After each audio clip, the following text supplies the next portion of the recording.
നമസ്കാരം. +2 പൊളിറ്റിക്കൽ സയൻസിൻ്റെ 4ാമത്തെ ചാപ്റ്ററാണ് ഇന്നത്തെ ക്ലാസ്സിൽ നമ്മൾ ഡിസ്കസ് ചെയ്യാൻ പോകുന്നത്.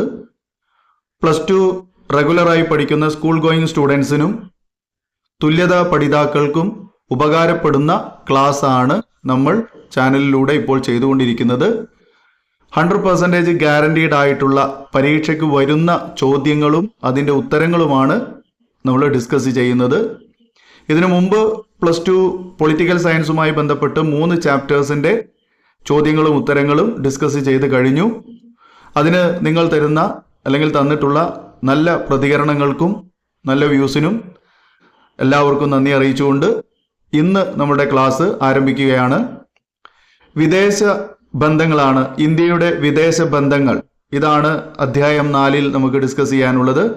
പ്രധാനമായും ഇന്ത്യ പാകിസ്ഥാൻ, ചൈന രാജ്യങ്ങളുമായിട്ട് പുലർത്തിപ്പോന്നിട്ടുള്ള ബന്ധങ്ങളെയാണ് ഈ ഒരു ചാപ്റ്റർ ഡിസ്കസ് ചെയ്യപ്പെടുന്നത്. ഇതിൽ നമുക്ക് പ്രധാനപ്പെട്ട ചോദ്യങ്ങൾ എന്ന് പറയുന്നതിൽ ഒന്ന്, ഇന്ത്യയുടെ വിദേശ നയത്തിൻ്റെ ലക്ഷ്യങ്ങൾ എന്തൊക്കെയാണ് എന്നതാണ്. ഇന്ത്യയുടെ വിദേശ നയത്തിൻ്റെ ലക്ഷ്യങ്ങൾ എന്ന ചോദ്യത്തിന് പകരമായിട്ട് നെഹ്റുവിൻ്റെ വിദേശ നയത്തിൻ്റെ ലക്ഷ്യങ്ങൾ എന്തൊക്കെയാണ് എന്നും ചോദ്യം വരാവുന്നതാണ്. ജവഹർലാൽ നെഹ്റു തയ്യാറാക്കിയിട്ടുള്ള വിദേശ നയ ബന്ധം അത് ഇന്ത്യയുടെ വിദേശ നയത്തിൻ്റെ അല്ലെങ്കിൽ വിദേശ നയ ബന്ധമായിട്ട് കണക്കാക്കപ്പെടുന്നു. 2 രീതിയിലും ചോദ്യം വരാം. പ്രധാനമായിട്ടും നമുക്കിവിടെ ഒരു 3 മാർക്കിൻ്റെ ചോദ്യമാണ് ഈ ഒരു നെഹ്റുവിൻ്റെ അഥവാ ഇന്ത്യയുടെ വിദേശ നയത്തിൻ്റെ ലക്ഷ്യങ്ങൾ എന്നത്. 3 പോയിന്റ് മാത്രം പഠിച്ചാൽ മതി. 3 മാർക്കിന് 3 പോയിന്റ് ആവശ്യമുള്ളൂ. പോയിന്റ് ആയിട്ട് ഉത്തരം കൊടുത്താൽ മതി. നമ്മുടെ വാല്യൂ പോയിന്റിൽ ഉൾപ്പെടുന്നത് ഈ 3 പോയിന്റാണ്. അപ്പോൾ എന്താണ് ഇതിൻ്റെ ഉത്തരം നോക്കാം. ഒന്നാമത്തെ പോയിന്റ്, രാജ്യത്തിൻ്റെ സ്വാതന്ത്ര്യവും പരമാധികാരവും സംരക്ഷിക്കുക. രണ്ടാമത്തെ പോയിന്റ്, രാജ്യത്തിൻ്റെ ഭൂമിശാസ്ത്രപരമായ ഐക്യം സംരക്ഷിക്കുക. മൂന്നാമത്തെ പോയിന്റ്, രാജ്യത്തെ സാമ്പത്തികമായി വികസിപ്പിക്കുക. ഇതാണ് നെഹ്റു കണ്ട അല്ലെങ്കിൽ നെഹ്റുവിൻ്റെ വിദേശ നയത്തിൻ്റെ ലക്ഷ്യങ്ങൾ അഥവാ ഇന്ത്യയുടെ വിദേശ നയത്തിൻ്റെ ലക്ഷ്യങ്ങൾ. എന്തൊക്കെയാണ് ആ നയത്തിൻ്റെ ലക്ഷ്യങ്ങൾ? 3 ലക്ഷ്യങ്ങളേ ഉള്ളൂ. ഒന്നാമത്തേത്, രാജ്യത്തിൻ്റെ അതായത് ഇന്ത്യയുടെ സ്വാതന്ത്ര്യവും പരമാധികാരവും സംരക്ഷിക്കുന്ന ഒരു വിദേശ നയം. രണ്ടാമത്തേത്, രാജ്യത്തിൻ്റെ ഭൂമിശാസ്ത്രപരമായ ഐക്യം സംരക്ഷിക്കുക. മൂന്നാമത്തേത്, രാജ്യത്തെ സാമ്പത്തികമായി വികസിപ്പിക്കുക. 3 കാര്യങ്ങൾ, 3 മാർക്ക്. രണ്ടാമത്തെ ചോദ്യം, 1962-ൽ ഇന്ത്യ ചൈന യുദ്ധത്തിലേക്ക് നയിച്ച കാരണങ്ങൾ എന്തൊക്കെയാണ്? അതിൻ്റെ പ്രത്യാഘാതങ്ങൾ എന്തെല്ലാമാണ്? അപ്പോൾ 2 രീതിയിൽ ഈ ചോദ്യം വരാം. അതുകൊണ്ട് നമ്മളത് ഒരുമിച്ചാണ് പറയുന്നത്. അതായത് ഇന്ത്യ ചൈന യുദ്ധത്തിലേക്ക് നയിച്ച കാരണങ്ങൾ ചോദിക്കാം. ഇന്ത്യ ചൈന യുദ്ധം ആദ്യമായിട്ടല്ല, അത് പലതവണ നടന്നിട്ടുണ്ട്. അപ്പോൾ വർഷം പ്രത്യേകം എടുത്ത് ചോദിക്കും. 1962-ൽ നടന്ന ഇന്ത്യ ചൈന യുദ്ധമാണ്. 1962-ൽ ഇന്ത്യ ചൈന യുദ്ധത്തിലേക്ക് നയിച്ച കാരണങ്ങൾ എന്തൊക്കെയാണ്? അതുപോലെ തന്നെ അതിൻ്റെ പ്രത്യാഘാതങ്ങൾ, ആ ഒരു യുദ്ധത്തിന് ശേഷമുണ്ടായിട്ടുള്ള അനന്തരഫലങ്ങൾ അഥവാ പ്രത്യാഘാതങ്ങൾ. അപ്പോൾ 2ൻ്റെയും ഉത്തരം നമ്മളിവിടെ കൊടുക്കുന്നു. ആദ്യം കാരണങ്ങൾ നോക്കാം. അതിർത്തി പ്രശ്നം. ഇന്ത്യ ചൈന അതിർത്തിയായ മക്മോഹൻ രേഖ അംഗീകരിക്കാൻ ചൈന തയ്യാറായില്ല എന്നുള്ളതാണ് ഒന്നാമത്തെ പ്രശ്നം, അതായത് കാരണം. അതായത് ഇന്ത്യ ചൈന യുദ്ധത്തിലേക്ക് നയിച്ച കാരണങ്ങളിൽ ആദ്യത്തെ കാരണം പറയുന്നത് അതിർത്തി പ്രശ്നമാണ്. രണ്ടാമത്തേത് ദലൈലാമ പ്രശ്നമാണ്. മൂന്നാമത്തേത് ഇന്ത്യ ഗവൺമെൻറ് രാജ്യത്തിനകത്ത് ചൈന വിരുദ്ധ പ്രവർത്തനങ്ങൾ നടത്തുകയാണെന്ന് ചൈനയുടെ ആരോപണമാണ്. അപ്പോൾ അതൊന്ന് നമുക്ക് വിശദമായിട്ട് പറയാം.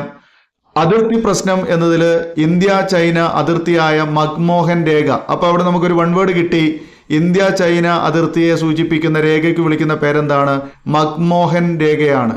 മക്മോഹൻ രേഖ, ഇന്ത്യ ചൈന അതിർത്തിയായിട്ടുള്ള രേഖയ്ക്ക് വിളിക്കുന്ന പേര് മക്മോഹൻ രേഖയാണ്.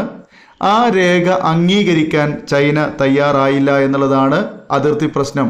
അതാണ് ഇന്ത്യ ചൈന യുദ്ധത്തിലേക്ക് നയിച്ച ഒരു പ്രധാനപ്പെട്ട കാരണം. 1962-ൽ ഇന്ത്യ ചൈന യുദ്ധം ഉണ്ടാവാനുള്ള ഏറ്റവും പ്രധാനപ്പെട്ട കാരണമായിട്ട് പറയുന്നത് അതിർത്തി പ്രശ്നമാണ്. ആ അതിർത്തി പ്രശ്നം, അതിർത്തി ഏതായിരുന്നു? ഇന്ത്യ ചൈന അതിർത്തിയായിട്ട് അറിയപ്പെടുന്നത് മക്മോഹൻ രേഖയാണ്. ആ മക്മോഹൻ രേഖ അംഗീകരിക്കാൻ ചൈന തയ്യാറാവാത്തതാണ് ഒന്നാമത്തെ കാരണം. രണ്ടാമത്തേത് ദലൈലാമ പ്രശ്നമാണ്. ടിബറ്റൻ ആചാര്യൻ എന്നറിയപ്പെടുന്നത് ആരാണ്? ദലൈലാമയാണ്. നമുക്ക് അങ്ങനെയും ചോദ്യം അവിടെ വരാം. ഓക്കെ, ദലൈലാമ എന്തുമായി ബന്ധപ്പെട്ടതാണ്? അത് ടിബറ്റൻ രാജ്യവുമായിട്ട് അല്ലെങ്കിൽ ടിബറ്റുമായി ബന്ധപ്പെട്ടതാണ് ദലൈലാമ എന്ന് പറയുന്ന വ്യക്തി. അപ്പോൾ ടിബറ്റിൻ്റെ ആചാര്യൻ എന്നറിയപ്പെടുന്നത് ദലൈലാമയാണ്. അവർക്ക് ഇന്ത്യ അഭയം നൽകിയതിനെ ചൈന എതിർത്തു എന്നുള്ളതാണ് രണ്ടാമത്തെ ഒരു കാരണം. ഓക്കെ, അപ്പോൾ ദലൈലാമയുമായി ബന്ധപ്പെട്ട പ്രശ്നം എന്താണ്? ദലൈലാമയ്ക്ക് ഇന്ത്യ എന്ത് കൊടുത്തു? അഭയം കൊടുത്തു എന്നുള്ളതാണ്. ഓക്കെ, ഇന്ത്യ ദലൈലാമയ്ക്ക് അഭയം കൊടുത്തത് ഇന്ത്യ ചൈന യുദ്ധത്തിന് മറ്റൊരു കാരണമായി വന്നു. മൂന്നാമത് പറയുന്നത് ഇന്ത്യ ഗവൺമെന്റ് രാജ്യത്തിനകത്ത് ചൈന വിരുദ്ധ പ്രവർത്തനങ്ങൾ നടത്തുകയാണെന്നുള്ള ഒരു ആരോപണമാണ്. ഇന്ത്യ ഗവൺമെന്റ് രാജ്യത്തിനകത്ത് ചൈന വിരുദ്ധ പ്രവർത്തനങ്ങൾ നടത്തുകയാണെന്നുള്ള ഒരു ആരോപണം. ഇങ്ങനെ 3 പ്രധാനപ്പെട്ട കാരണങ്ങളാണ് 1962 ഇന്ത്യ ചൈന യുദ്ധം ഉണ്ടാവാനുള്ള പ്രധാനപ്പെട്ട കാരണങ്ങൾ. ഇനി ഈ യുദ്ധത്തിൻ്റെ പ്രത്യാഘാതം എന്താണെന്നുള്ളതാണ് ആദ്യത്തെ യുദ്ധം. പ്രത്യാഘാതം ഒന്നാമത്തെ പോയിന്റ് പറയുന്നത് യുദ്ധത്തിൽ ഇന്ത്യ പരാജയപ്പെട്ടു എന്നുള്ളതാണ്. ഇന്ത്യ പരാജയപ്പെടുകയാണ് ഉണ്ടായത്. ഓക്കെ, അപ്പോൾ 1962 ഇന്ത്യ ചൈന യുദ്ധമുണ്ടായി. അതിൻ്റെ കാരണങ്ങൾ നമ്മൾ കണ്ടു കഴിഞ്ഞു. ആ യുദ്ധത്തിൽ ഇന്ത്യയാണ് പരാജയപ്പെട്ടത്. അവിടെ രണ്ടാമത്തെ പ്രത്യാഘാതം പറയുന്നത് ഇന്ത്യയുടെ ചില പ്രദേശങ്ങൾ ചൈന കയ്യിലാക്കി എന്നുള്ളതാണ്. ഓക്കെ, അതായത് ഇന്ത്യയുടെ ചില പ്രദേശങ്ങൾ ചൈനയുടെ കയ്യിലായി. മൂന്നാമത് പോയിന്റ് നെഹ്റുവിൻ്റെ പ്രതിച്ഛായയ്ക്ക് മങ്ങലേറ്റു. കാരണം വിദേശ നയ ലക്ഷ്യം അല്ലെങ്കിൽ വിദേശ നയം രൂപീകരിക്കുന്നതിൽ നെഹ്റു ആണ് മുന്നോട്ട് വന്നത്. അപ്പോൾ ആ വിദേശ നയത്തിന് ഇവിടെ ഒരു പരാജയം സംഭവിച്ചു. അത് നെഹ്റുവിൻ്റെ പ്രതിച്ഛായയ്ക്ക് മങ്ങലേറ്റു എന്നാണ് കണക്കാക്കപ്പെടുന്നത്. ഇന്ത്യയിലെ കമ്മ്യൂണിസ്റ്റ് പാർട്ടി പിളരാൻ കാരണമായി. അതാണ് മറ്റൊരു പോയിന്റ്. ഇന്ത്യയിലെ കമ്മ്യൂണിസ്റ്റ് പാർട്ടി പിളർന്നു. ദെൻ അവസാനത്തെ പോയിന്റ് പ്രതിരോധ മന്ത്രി രാജിവെച്ചു. അക്കാലത്തെ പ്രതിരോധ മന്ത്രി ഈ ഒരു യുദ്ധത്തിൻ്റെ പരാജയം കാരണം അല്ലെങ്കിൽ ഇന്ത്യ പരാജയപ്പെട്ടത് മൂലം ഇന്ത്യയുടെ പ്രതിരോധ മന്ത്രി രാജിവെക്കുകയാണ് ഉണ്ടായത്. അപ്പോൾ പ്രധാനപ്പെട്ട 1962 ഇന്ത്യ ചൈന യുദ്ധം ഉണ്ടായപ്പോൾ അതിൻ്റെ പ്രധാനപ്പെട്ട കാരണങ്ങൾ 3 കണ്ടു കഴിഞ്ഞു. ഒന്നുകൂടെ പറയാം. അതിർത്തി പ്രശ്നമാണ്. ഇന്ത്യ ചൈന അതിർത്തിയായ മക്മോഹൻ രേഖ ചൈന അംഗീകരിക്കാൻ തയ്യാറാവാത്തത് യുദ്ധത്തിലേക്ക് നയിച്ചു. രണ്ടാമത്തേത് ദലൈലാമ പ്രശ്നം. ദലൈലാമയ്ക്ക് ഇന്ത്യ അഭയം കൊടുത്തത് അത് ചൈനയെ ചൊടിപ്പിച്ചു. അത് ചൈന എതിർത്തു. അത് യുദ്ധത്തിലേക്ക് നയിച്ചു. അതുപോലെ തന്നെ ഇന്ത്യ ഗവൺമെൻറ് രാജ്യത്തിനകത്ത് ചൈന വിരുദ്ധ പ്രവർത്തനങ്ങൾ നടത്തുകയാണെന്നുള്ള ഒരു ചൈനയുടെ ആരോപണം. ഓക്കെ, ഇനി പ്രത്യാഘാതങ്ങൾ എന്തൊക്കെയാണ്? യുദ്ധത്തിൽ ഇന്ത്യ പരാജയപ്പെടുകയാണ് ഉണ്ടായത്. അതാണ് ഏറ്റവും പ്രധാനപ്പെട്ട ഒരു പ്രത്യാഘാതം. രണ്ടാമത്തേത് ഇന്ത്യയുടെ ഏറ്റവും പ്രധാനപ്പെട്ട ചില പ്രദേശങ്ങളൊക്കെ ചൈന കയ്യിലാക്കി എന്നുള്ളതാണ്. മൂന്നാമത്തേത് നെഹ്റുവിൻ്റെ പ്രതിച്ഛായയ്ക്ക് മങ്ങലേറ്റു. അതുപോലെ മറ്റൊരു പോയിന്റ് ഇന്ത്യയിലെ കമ്മ്യൂണിസ്റ്റ് പാർട്ടി പിളരാൻ കാരണമായി പ്രതിരോധ മന്ത്രി രാജിവെച്ചു എന്നുള്ളതാണ്. ഓക്കെ, പ്രധാനപ്പെട്ട ഒരു ചോദ്യമാണത്. ഓക്കെ, ഇന്ത്യ ചൈന യുദ്ധം വളരെ പ്രധാനപ്പെട്ടതാണ്. അതുപോലെ തന്നെ മറ്റു പ്രധാനപ്പെട്ട ഒരു ചോദ്യത്തിൽ പോകാം. ആ ചോദ്യം ഇന്ത്യ പാകിസ്ഥാൻ ബന്ധത്തിലെ പ്രശ്നങ്ങൾ വിശദീകരിക്കുക എന്നുള്ളതാണ്. ഇന്ത്യ ചൈന പ്രശ്നങ്ങൾ നമ്മൾ കണ്ടു കഴിഞ്ഞു. ഇനി അടുത്തൊരു ചോദ്യം ഇന്ത്യ പാകിസ്ഥാൻ ബന്ധം അതിലുള്ള പ്രശ്നങ്ങൾ എന്തൊക്കെയാണ് വിശദീകരിക്കാനാണ്. ഇന്ത്യയും പാകിസ്ഥാനും തമ്മിലുള്ള പ്രശ്നങ്ങൾ അതിൽ ഒന്നാമത്തേത് 1947, 1965, 1971, 1999 എന്നീ വർഷങ്ങളിൽ ചെറുതോ വലുതോ ആയ യുദ്ധങ്ങൾ ഇവർ തമ്മിലുണ്ടായി. അതാണ് ഒരു പ്രശ്നം. അതായത് ഇടയ്ക്കിടയ്ക്ക് യുദ്ധങ്ങളുണ്ടായി. ഇന്ത്യയും പാകിസ്ഥാനും തമ്മിൽ നിരന്തരമായിട്ട് യുദ്ധങ്ങളുണ്ടായി എന്നുള്ളതാണ് ഇന്ത്യ പാകിസ്ഥാൻ ബന്ധത്തിലെ ഒരു പ്രശ്നം. ഓക്കെ, പ്രധാനമായിട്ടും 4 വർഷങ്ങളിലാണ് യുദ്ധം ഉണ്ടായത്. 1947, 1965, 1971, 1999. ഓക്കെ, ഇത്രയും യുദ്ധങ്ങളാണ് ഇന്ത്യയും പാകിസ്ഥാനും തമ്മിലുണ്ടായത്. അത് വലിയൊരു പ്രശ്നമായി നിലനിൽക്കുന്നു. മറ്റൊന്ന് ജമ്മു കാശ്മീർ കൈവശപ്പെടുത്താനുള്ള പാകിസ്ഥാന്റെ ആഗ്രഹമാണ് എല്ലാ യുദ്ധങ്ങൾക്കും കാരണം. അപ്പോൾ ഇവിടെ ഈ പറഞ്ഞ യുദ്ധങ്ങളൊക്കെ ഉണ്ടാവാനുള്ള ഏറ്റവും മൂല കാരണമായിട്ട് കണക്കാക്കപ്പെടുന്നത് ജമ്മു കാശ്മീരിൻ്റെ പേരിലുള്ള തർക്കമാണ്. ജമ്മു കാശ്മീരിനെ കൈവശപ്പെടുത്താൻ വേണ്ടി പാകിസ്ഥാൻ നടത്തുന്ന ആ ഒരു പ്രക്രിയയുടെ ഫലമായിട്ടാണ് ഇത്തരം യുദ്ധങ്ങളൊക്കെ അരങ്ങേറിയത് എന്ന് മനസ്സിലാക്കാം. മൂന്നാമത്തെ പോയിന്റ് ഇന്ത്യയിൽ ഭീകരാക്രമണത്തിനുള്ള സഹായം ചെയ്തു കൊടുക്കുന്നത് പാകിസ്ഥാനാണെന്നുള്ളതാണ് മറ്റൊരു പ്രശ്നം. ഇന്ത്യ പാകിസ്ഥാൻ പ്രശ്നത്തിലേക്ക് നയിച്ച മറ്റൊരു പ്രധാനപ്പെട്ട കാരണമായിട്ട് കണക്കാക്കുന്നത് ഇന്ത്യയിൽ ഭീകരാക്രമണത്തിനുള്ള സഹായം ചെയ്തു കൊടുക്കുന്നത് പാകിസ്ഥാനാണ്. അതുപോലെ മറ്റൊരു പോയിന്റ് 1971 യുദ്ധത്തിൽ യുദ്ധത്തിൻ്റെ ഫലമായി പാകിസ്ഥാൻ രണ്ടായി വിഭജിച്ച് ബംഗ്ലാദേശ് എന്ന പുതിയ രാഷ്ട്രം രൂപീകരിക്കേണ്ടായി. അതും ഇന്ത്യയും പാകിസ്ഥാനും തമ്മിലുണ്ടായ ഒരു പ്രശ്നമായിട്ട് നിലനിൽക്കുന്നു. ഓക്കെ, 1971 യുദ്ധത്തിന് ഫലമായിട്ട് പാകിസ്ഥാൻ വിഭജിച്ചിട്ട് പാകിസ്ഥാൻ എന്നും ബംഗ്ലാദേശ് എന്നും രണ്ട് പുതിയ രാഷ്ട്രങ്ങൾ രൂപീകരിക്കുന്നു. അതും ഇന്ത്യയും പാകിസ്ഥാനും തമ്മിലുള്ള ബന്ധത്തിൻ്റെ പ്രശ്നത്തിലേക്ക് നയിച്ചു എന്ന് മനസ്സിലാക്കാം. ഓക്കെ, അപ്പോൾ പ്രധാനപ്പെട്ട കാരണങ്ങൾ നമ്മൾ 4 പറഞ്ഞു. അതിൽ ഒന്നാമത്തേത്, വിവിധ വർഷങ്ങളിലായിട്ട് ചെറുതോ വലുതോ ആയിട്ടുള്ള യുദ്ധങ്ങൾ ഇന്ത്യയും പാകിസ്ഥാനും തമ്മിലുണ്ടായി. അതുപോലെ ജമ്മു കാശ്മീരിൻ്റെ പേരിലുള്ള അല്ലെങ്കിൽ അത് കൈവശപ്പെടുത്താൻ വേണ്ടി പാകിസ്ഥാൻ്റെ ആഗ്രഹം, അത് ഇന്ത്യയും പാകിസ്ഥാനും തമ്മിൽ യുദ്ധം ഉണ്ടാക്കാൻ കാരണമായി. ഇന്ത്യയിലെ ഭീകരാക്രമണം നടത്തുന്നതിനുള്ള സഹായം ചെയ്തു കൊടുക്കുന്നത് പാകിസ്ഥാനാണെന്നുള്ളതാണ് കണ്ടെത്തൽ. അതുപോലെ 1971 യുദ്ധത്തിൻ്റെ ഫലമായിട്ട് പാകിസ്ഥാനെ വിഭജിച്ച് ബംഗ്ലാദേശ് എന്ന് പറയുന്ന ഒരു പുതിയ രാഷ്ട്രം രൂപീകരിച്ചു. ഇതൊക്കെ ഇന്ത്യ പാകിസ്ഥാൻ ബന്ധത്തിലെ പ്രശ്നങ്ങളിലേക്ക് നയിച്ചവയാണ്. ഓക്കെ, ഇനി മറ്റൊരു ചോദ്യം, ഇന്ത്യയുടെ ആണവ നയത്തെക്കുറിച്ച് ഒരു കുറിപ്പ് എഴുതുക. വളരെ ഇമ്പോർട്ടൻ്റ് ആയുള്ള ഒരു ചോദ്യമാണ്.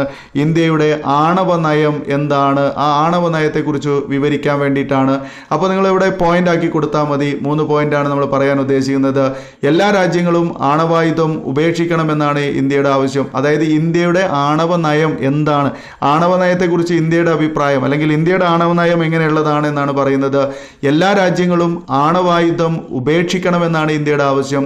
രണ്ടാമത്തെ പോയിന്റ്, ആണവായുധങ്ങൾ ഇന്ത്യ ഒരു രാജ്യത്തിനെതിരെയും ആദ്യം ഉപയോഗിക്കില്ല.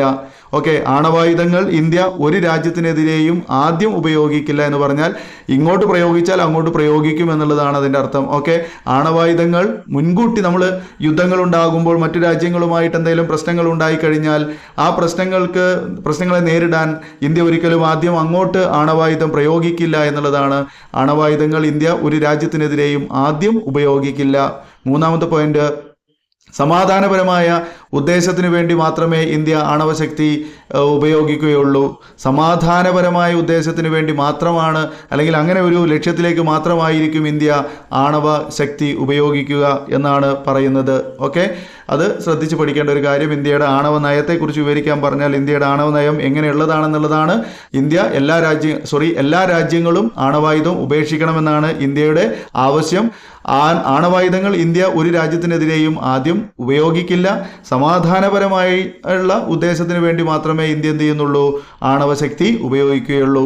ഓക്കെ, ഇനി ഇവിടെ ചില വാക്കുകൾ തന്നിട്ടുണ്ട്. ആ വാക്കുകൾ ഒന്ന് കണക്ട് ചെയ്യാൻ വേണ്ടിയിട്ടാണ്. ചേരുംപടി ചേർക്കുന്നത് പോലെ ജസ്റ്റ് പഠിച്ചാൽ മതി. ടിബറ്റ് ദലൈലാമ, 1ാം ചേരിചേരാ സമ്മേളനം ബെൽഗ്രേഡ് 1961, ഇന്ത്യ ചൈന യുദ്ധം 1962, ബംഗ്ലാദേശ് യുദ്ധം 1971, താഷ്കന്റ് കരാർ 1966, സിംല കരാർ 1972. ഇത് വൺവേർഡിൽ വരാൻ സാധ്യതയുള്ള ചില ഭാഗങ്ങളാണ് ഈ ചാപ്റ്ററിൽ നിന്ന്. ഓക്കെ മക്കളെ, അപ്പോൾ ഇത്രയും കാര്യങ്ങളാണ് ഈ ചാപ്റ്ററിൽ ഉൾപ്പെടുത്തിയിരിക്കുന്നത്. ഈ പറഞ്ഞ കാര്യങ്ങളൊക്കെ നിങ്ങൾക്ക് മനസ്സിലാകുമെന്ന് ഉദ്ദേശിക്കുന്നു. തീർച്ചയായും ഉപകാരപ്പെടുകയാണെങ്കിൽ ലൈക്ക് ചെയ്യാൻ മറക്കരുത്. മാക്സിമം ഷെയർ ചെയ്യുക, എല്ലാ മക്കളിലേക്കും ഷെയർ ചെയ്യുക. വീഡിയോ ആദ്യമായി കാണുന്നവർ സബ്സ്ക്രൈബ് ചെയ്യുക, ബെല്ലൈക്കൺ ഓൾ എന്ന് എനേബിൾ ചെയ്യുക. ഇനി നമുക്ക് പുതിയൊരു ടോപ്പിക്കുമായി പുതിയ വീഡിയോയിൽ കാണാം. വീഡിയോ കണ്ടിരുന്ന എല്ലാവർക്കും നന്ദി. Thanks for watching.